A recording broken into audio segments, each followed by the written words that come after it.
نور پر جلوہ فرمائے، ہے کہ نہیں؟ ان کی تقریر آپ سماعت کرنے جا رہے ہیں، ذرا محبت سے بول دیجئے سبحان اللہ۔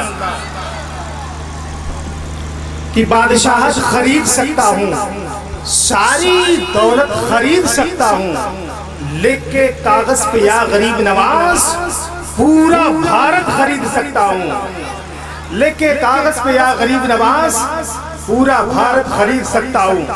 محترم حضرات، لوگ اپنی تقریر کی کامیابی کے لیے لطائف کا سہارا لیتے ہیں، لوگ اپنی تقریر کی کامیابی کے لیے ترنم ریزی کا سہارا لیتے ہیں، لوگ اپنی تقریر کی کامیابی کے لیے قیمتی چوپو دستار کا سہارا لیتے ہیں، لیکن حضرت علامہ مولانا ہاشم اشرفی صاحب قبلہ اپنی تقریر کی کامیابی کے لیے حدیث مصطفیٰ کا سہارا لیتے ہیں، عشق اعلیٰ حضرت کا سہارا لیتے ہیں، عشق غریب نواز کا سہارا لیتے ہیں۔ تو آئے ان کا استقبال کریں، نعرہ تکبیر، نعرہ رسالت، مسلک اعلیٰ حضرت، غلامان اعلیٰ حضرت، عاشقان اعلیٰ حضرت، نعرہ تکبیر، نعرہ رسالت۔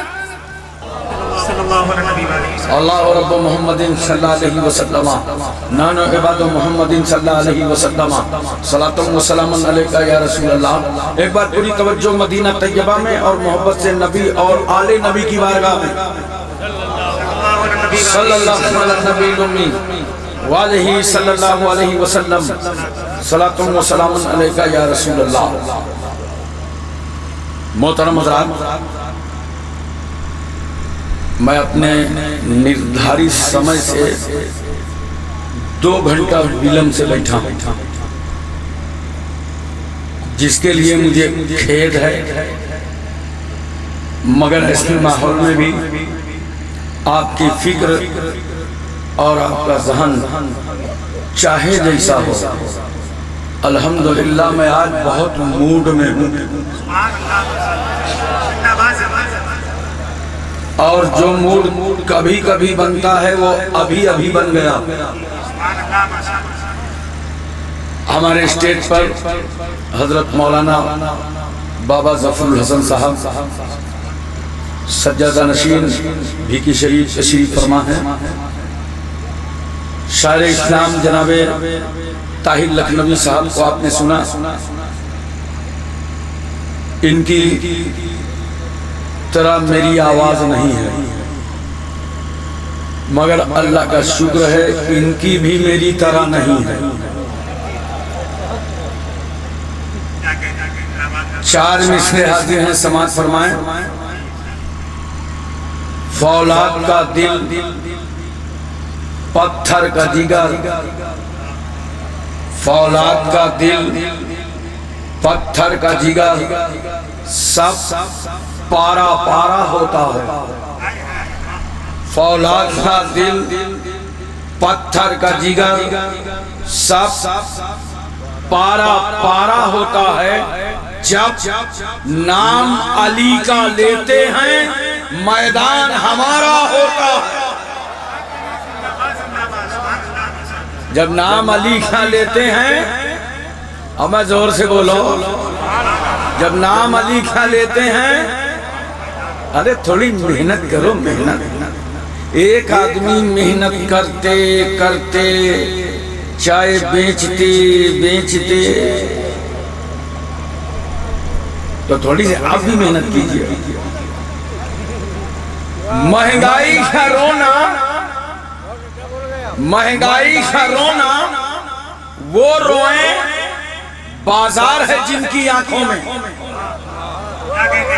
مہنگائی کا رونا وہ روئیں بازار ہے جن کی آنکھوں میں۔ اپنا تو حسین اعظم کے ٹکڑوں پہ گزارا ہوتا، اپنا تو حسین اعظم کے ٹکڑوں پہ گزارا ہوتا ہے۔ 4 مصرے اور حاضر ہیں، سماعت فرمائیں۔ زمانے بھر میں بڑھی گھر کی شان بیٹی سے، زور سے بولو سبحان اللہ۔ آزو بازو میں چیک کرو، کوئی سو رہا ہو تو اس کے کان میں بولو سبحان اللہ، تاکہ جگانے کا بھی ثواب ملے، سبحان اللہ کہنے کا۔ زمانے بھر میں بڑھی گھر کی شان بیٹی سے، مہکتا رہتا ہے دل کا جہان بیٹی سے.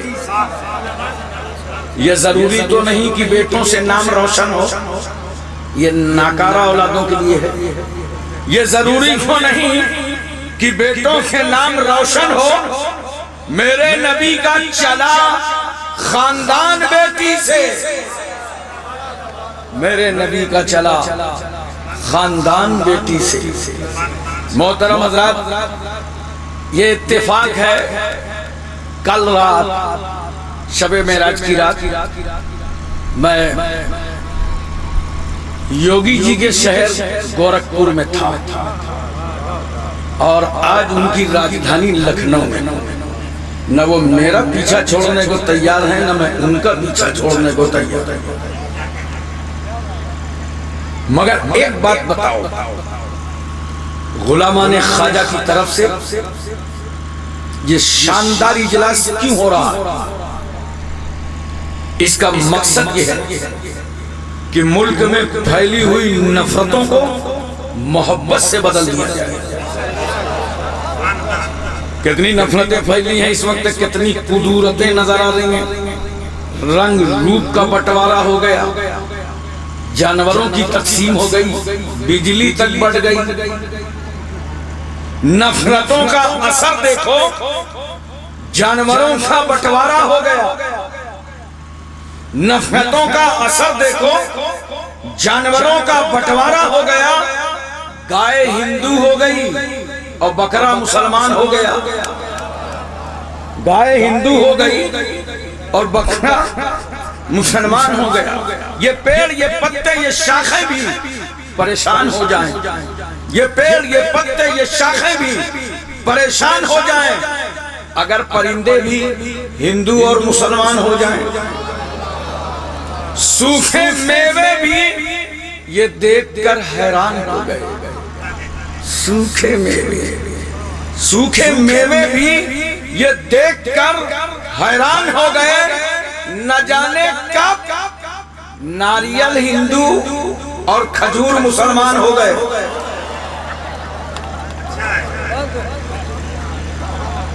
ایسا بٹوارا چل رہا ہے، ہر ہری چیز مسلمان اور ہر سرخ چیز ہندو. اب یہی بٹوارا کرو گے تو ساری سبزیاں مسلمان. پھر ہاتھ میں لگے گا کیا؟ ٹماٹر اور گاجر اور تربوزہ کی پریشانی کون دور کرے گا؟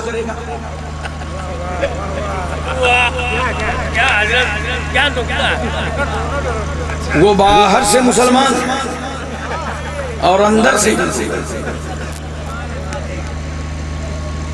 لیکن سن لو، لکھنؤ کی زمین پر بسنے والوں، اگر لوگ اس ملک کی محبتوں کو بانٹنے کے لیے نفرتوں کا ماحول تیار کریں اور ہندو مسلم ایکتا کو چاک کرنے کے لیے کچھ لوگ ترشول بانٹیں گے، تو ہم خواجہ غریب نواز کے مزار کے پھول بانٹیں گے. نعرہ تکبیر، نعرہ رسالت، بزم غریب نواز، مسلک اعلیٰ حضرت، پورے بھارت کو مزاروں کے پھولوں سے مہکا دیں گے. کیونکہ یہ ہندوستان ہے، ہندوستان ولیوں کا ملک ہے، صوفیوں کا ملک ہے، بزرگوں کا ملک ہے، درویشوں کا ملک ہے، عاشقان مصطفیٰ کا ملک ہے. امام اہل سنت اعلیٰ حضرت فاضل بریلوی اسی ملک میں رہتے ہیں. یہی وجہ ہے پوری دنیا میں 57 ممالک ہیں مسلمانوں کے، مگر درود و سلام کا نذرانہ بھیجنے کی جو سعادتیں ہندوستان کو حاصل ہیں وہ کسی دوسرے ملک کو حاصل نہیں ہے. اسی ملک میں جب پہلا سفر خواجہ خاجہ فخر ہندوستان خواجہ غریب نواز رحمت اللہ تعالی علیہ نے فرمایا اور دلی کی زمین پر قیام فرما لیا.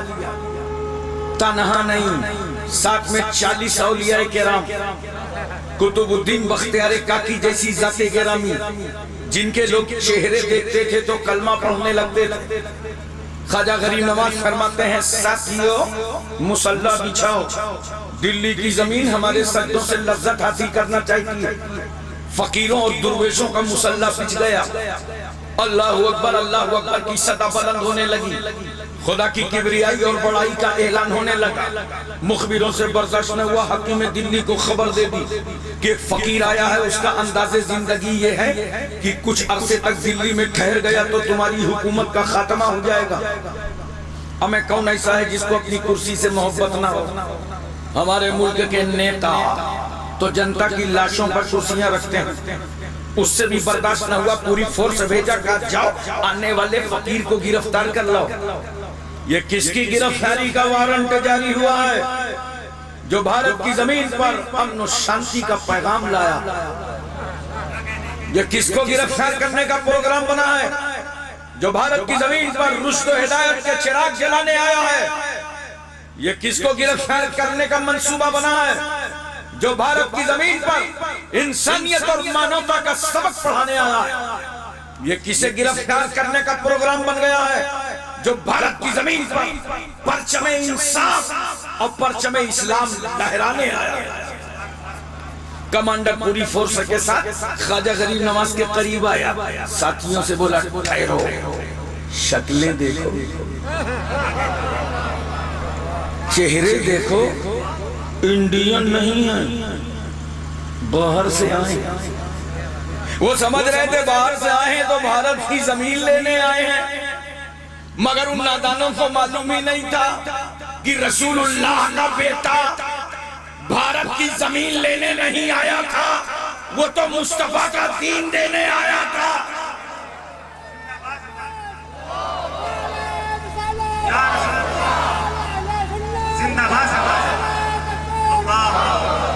کہا پہلے ان کی چیکنگ کرو، کتنا ہتھیار ہے، کتنے اسلحے ہیں. چیک کیا تو ساتھ میں ہے کیا؟ لوٹا، تسبیح، مصلی، چٹائی، پیالہ، عصا، کاسا. کہا ٹھہرو، یہ حملہ کرنے کی چیز نہیں ہے، یہ تو ماتھے کی نظروں سے دیکھنے کی چیز ہے. سب قریب آ گئے. کیا بابا آپ کا اٹھنا بہت اچھا لگتا ہے، چلنا بہت اچھا لگتا ہے، بات کرنا بہت اچھا لگتا ہے، چلتے ہیں تو نگاہ نیچی رہتی ہے، کھاتے ہیں تو دسترخوان لگا رہتا ہے. بابا ہمارے ملک میں ایسے کلچر کے لوگ نہیں رہتے، آپ کہاں سے آئے ہیں؟ آپ کا نام کیا ہے؟ خواجہ غریب نواز فرماتے ہیں سنو، میں دین مصطفیٰ کا معین ہوں اور مدینۃ الرسول کا مسافر ہوں. پوری دلی سمجھ گئی کہ جب آنے والے معین الدین کا جواب نہیں ہے تو بھیجنے والے رحمت للعالمین کا جواب کون لائے گا؟ نعرہ تکبیر، نعرہ رسالت، چشمے غریب نواز، مسلک اعلیٰ حضرت، نعرہ تکبیر. کہا بابا ایڈمیشن فیس کتنی ہے؟ کچھ نہیں، زبان اور دل ایک کرو، پڑھو کلمہ لا الہ الا اللہ محمد رسول اللہ. سب قسم مشرف و اسلام ہو گئے.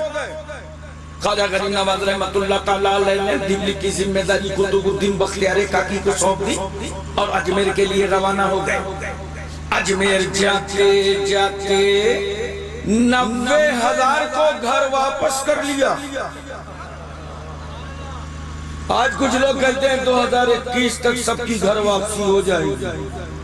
ابے ایمانداری سے واپسی کرنا، یہ ملک کسی کے باپ کا نہیں ہے. ہمارے باپ آدم پیغمبر کا ہے. اس ملک میں سب سے پہلے آدم آئے ہیں، سب سے پہلے اذان ہوئی ہے، سب سے پہلے نماز پڑھی گئی ہے. اور ہندوستان کے مسلمان اتنے بڑے عاشق رسول کیوں نہ ہوں؟ اس لیے کہ آدم تنہا نہیں آئے تھے، آدم کی پیشانی پر نور محمدی جلوہ گر تھا. خواجہ غریب نواز رحمت اللہ تعالیٰ علیہ نہ کوئی مکان ہے، نہ کوئی گھر ہے، نہ روم ہے، نہ کمرہ ہے. جھاڑدار درخت کے نیچے ٹھہر گئے. ظالموں نے وہاں بھی رکنے نہ دیا. کہا بابا اٹھئے، یہاں تو راجہ کے اونٹ بیٹھتے ہیں. غریب نواز کھڑے ہو گئے. کہا اونٹ بیٹھتے ہیں تو بیٹھے رہیں گے. اب اونٹ تو بیٹھ گئے، انہیں اٹھاوے کون؟ کیوں؟ اونٹ کے چرواہے بچھاتے تھے تو آسانی سے اٹھا لیتے تھے. آج تو بھارت کے مسیحا نے بچھایا, آج تو انڈیا کے رہنما نے بچھایا, کوئی اٹھنے کو تیار نہیں. سمجھ گئے جس کو یہاں سے اٹھایا ہے وہی ان کو اٹھائیں. غریب نواز کے پاس گیا, کہا بابا دعا کر دیجئے, ہمارے اونٹ تو اٹھنے کو تیار نہیں. غریب نواز نے ہاتھ اٹھایا, اونٹ کھڑے ہو گئے. مجھے واقعہ نہیں بیان کرنا تھا, آپ نے علماء سے بہت سنا ہوگا. یہاں پہ نتیجہ نکال کے بتانا یہ تھا, ابے ہم ہندوستان میں رہتے ہیں, ہمیں کچھ سمجھو یا نہ سمجھو, مگر کم سے کم خواجہ غریب نواز کے اونٹ تو سمجھو. ہمیں بھارت میں غریب نواز نے بسایا ہے, ہمیں اس ملک میں خواجہ نے بسایا ہے, اور جب غریب نواز نے بسایا ہے تو ہمارے ہاتھوں سے یہ ملک چھڑایا نہیں جا سکتا.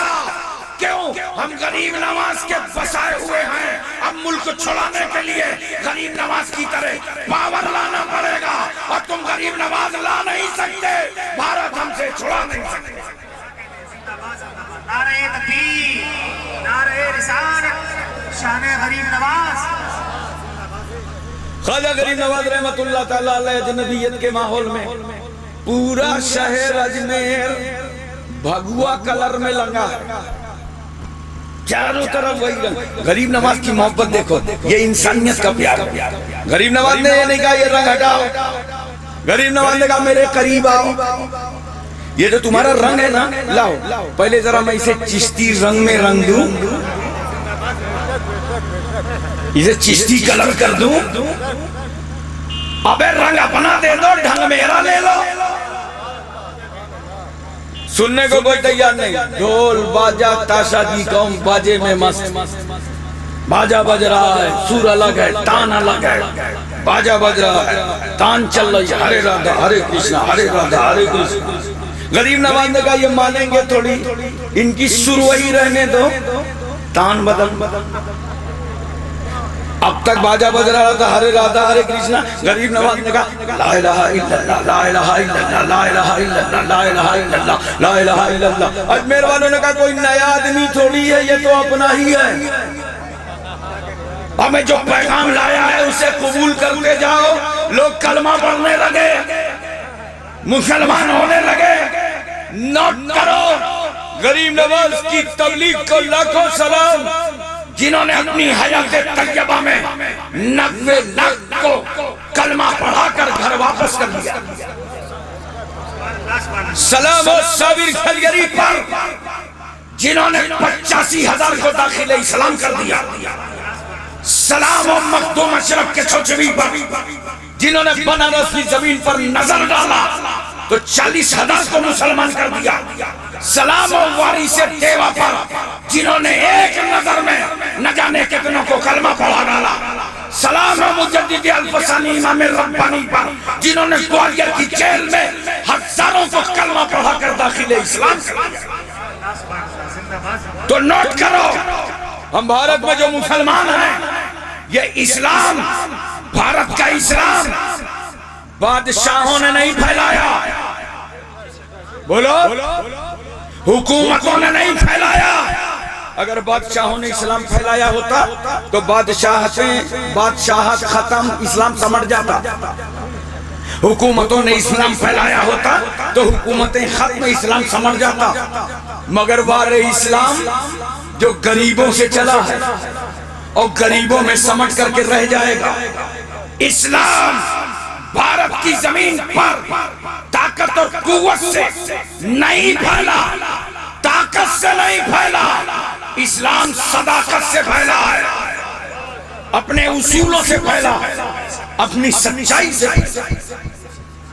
محترم سامعین کرام, ایک لمحہ کے لیے میں آپ کی توجہ چاہتا ہوں. بولو پورا ذہن حاضر ہے نا؟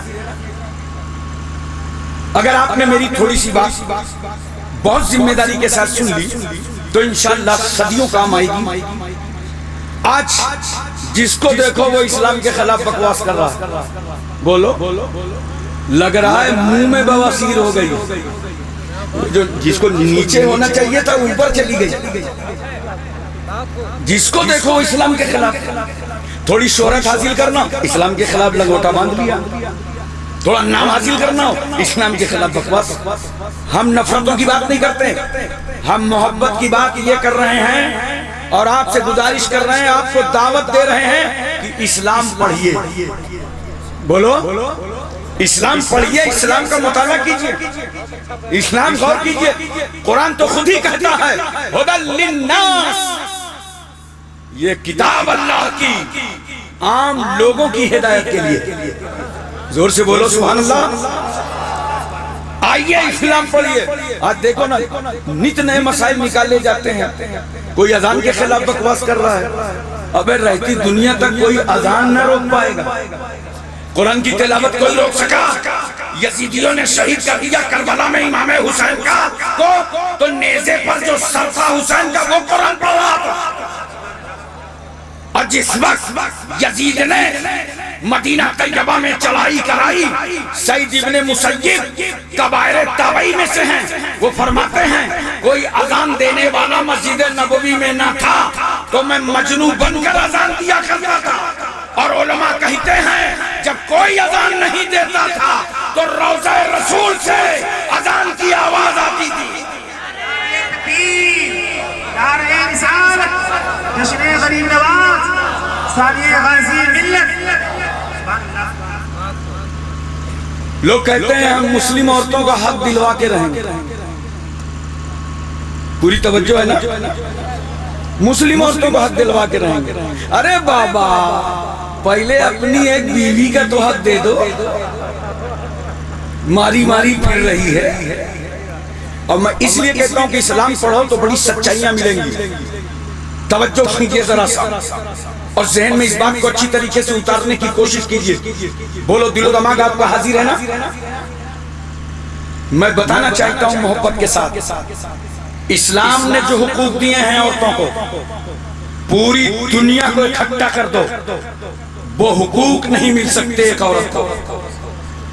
اور یہیں تک نہیں, عورت تو ایک ہی ہے مگر اس عورت کے تعلق سے پوری دنیا نے اپنے کیا کیا خیالات پیش کیے, کس طرح اس عورت کو مجروح کیا گیا, کس طرح اس عورت کے خلاف بکواس کی گئی, کس طرح اس عورت کے خلاف طنز کیا گیا. آج میں پوری دنیا کے حوالے جات لے کر کے حاضر خدمت ہوں, اور حق گوئی کے لیے میں سب سے پہلے آپ کو عربوں کے یہاں لیے چلتا ہوں. آئیے, اہل عرب عورت کے وجود سے صرف نفرت ہی نہیں کرتے تھے بلکہ جو اس پودے نے جنم لیا اپنی ماں کی گود کو مسرت بخشا, لوگ اس پر حملہ آور ہو گئے, اس کو مسل دیا. ان کی قومی غیرت برداشت نہیں کرتی تھی کہ کسی گھر میں کوئی بچی جنم لے لے, اگر ماں کی ممتا جوش میں آتی تو باپ کی نظروں سے چھپا کر اپنی تمناؤں کی تکمیل کرتی, اور جیسے ہی ظالم باپ کو خبر ہو جاتی دور دراز ریگستان میں لے جا کر بیٹی کو زندہ ہی پیوند خاک کر دیتا تھا. اس لیے کہ عربوں کا مزاج تھا بیٹی پیدا ہوئی ہے کل جوان ہوگی, اس کی شادی کرنا پڑے گا, دوسرے کے بیٹے کو اپنے آستانے کا داماد بنانا پڑے گا, لہذا بیٹی کی جوانی سے پہلے اس کی زندگی کا خاتمہ کر دو. اور اب کی زمین پر عورتوں کو بھیڑ اور بکریوں کی طرح بازاروں میں بیچا جا رہا تھا. ہندوستان میں آج بھی عورت کو شوہر کے ساتھ ستی کر دیا جاتا ہے. ہندوستان کی عورت کی حیثیت ایک بے جان بت کی ہے, منوج شاستر کے روپ سے بچھو سے زیادہ ڈسنے والی ہے, سانپ سے زیادہ زہر رکھنے والی ہے. شوہر کے مر جانے کے بعد, بیوہ ہو جانے کے بعد نکاح ثانی نہیں کر سکتی, جائیداد سے محروم, وراثت سے محروم, دولت سے محروم. روسیوں کے ہاں تو مسل مشہور ہے کہ 10 عورتوں میں ایک روح ہوتی ہے. اکالیوں کا کہنا ہے گھوڑا اچھا ہو یا برا اس کو مہمیز کی ضرورت ہے, عورت اچھی ہو یا بری اس کو مار کی ضرورت ہے. اسپینیوں کی شہرۂ آفاق تہذیب میں عورت پالتو بلی سے زیادہ مقام حاصل نہ کر سکی. ایران کا حال چال یہی رہا. یونان میں کل بھی غریب اشخاص اپنی بیویوں کو قبض میں دیا کرتے تھے, اور وہ روس کا بدترین ماحول ہماری نظروں کے سامنے ہے. جب کوئی باپ اپنی بیٹی کو صحن چمن سے رخصت کرتا تو رخصتی کے وقت ایک ریشمی کوڑا لیتا اور بیٹی کو مار کر وہ کوڑا داماد کے حوالے کر دیتا. دیتا، لے جاؤ اسی کوڑے سے میری بیٹی پر ضرب یضربو کی گردانے گردانتے رہنا۔ میں سوچ میں پڑ گیا، ظالم روسی، یہ تو بتا بیٹی کا قصور کیا تھا، بیٹی کی خطا کیا تھی، بیٹی کا جرم کیا تھا، بیٹی کا گناہ کیا تھا؟ رخصت کرتے وقت تو نے کوڑے برسا دیے، تو اس ظالم کا جواب یہ ہوگا، اس کا گناہ یہ کہ میرے گھر میں پیدا ہو گئی۔ عورت کی حیثیت انتہائی ذلیل تھی۔ گوتم بدھ کہتا ہے عورت ایک فریب ہے، عورت ایک دھوکہ ہے۔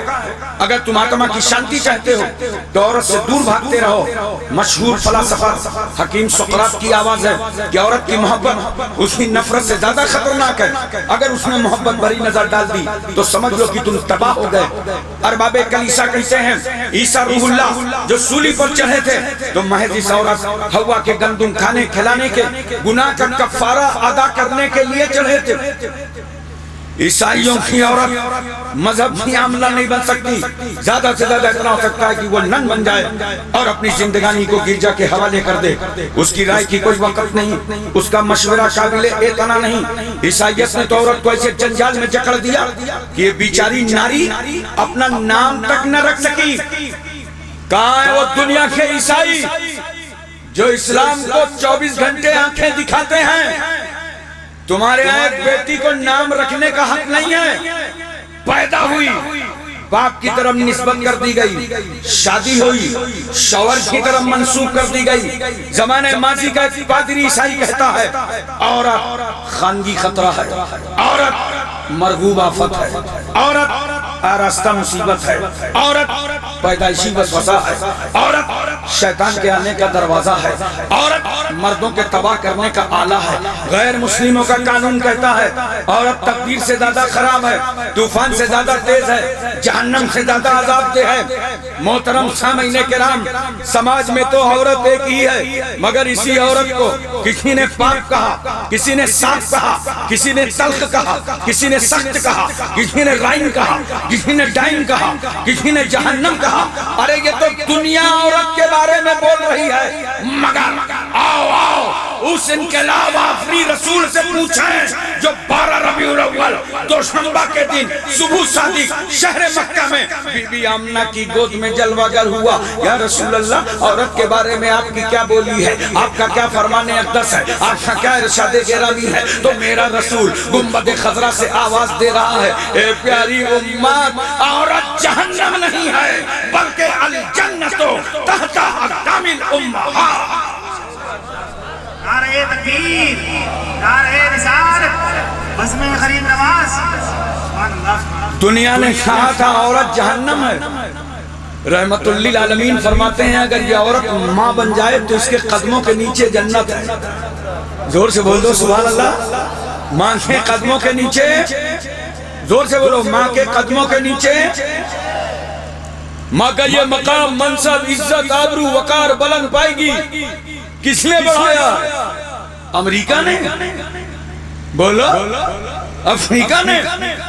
ایشیا، ملیشیا، انڈونیشیا، سعودیہ، Libya, Cambodia, Korea, Mongolia, Maldives, Bhutan, Singapore, Burma, Brunei, Vietnam, ہسپانیہ، Romania, Bulgaria, Czechoslovakia, Yugoslavia, Tanzania, England, Highland, Thailand, New Zealand, Nagaland, Nagaland, Gorkhaland نے بڑھایا۔ ماں کے قدموں میں جنت ہے، یہ انڈیا کی بولی نہیں ہے، یہ تو حبیب کبریا کی بولی ہے۔ اس لیے کہتے ہیں مہاراج اسلام پڑھو، اسلام انگلی اٹھانے کی چیز نہیں ہے۔ اسلام کہتا ہے ماں کے قدموں میں، زور سے بولو، اور اگر پڑھے ہوتے کہ ماں کے قدموں میں جنت ہے تو قطار میں کھڑا ہی نہ کیا ہوتا۔ لائن میں کھڑا کرنے کی چیز نہیں ہے ماں، اس کے قدموں میں جنت ہے۔